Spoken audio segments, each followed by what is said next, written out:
අයි මොකද්ද ප්‍රශ්නේ? ඔයා අතරමං වෙලාද? කප්පා ඔයාටත් එයාව පේනවද රියුස්ගේ? එන්න අපි යකි පස්සේ යන්. ඉන්න! යන්න එපා!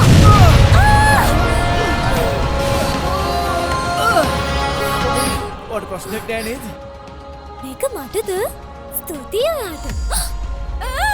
උදව් කරන්න! කොමමි?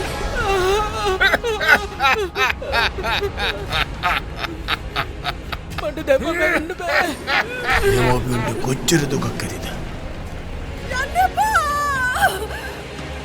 ඔයාව මැරුවත් මතේ මම සමාව නම් දෙන්නේ නෑ.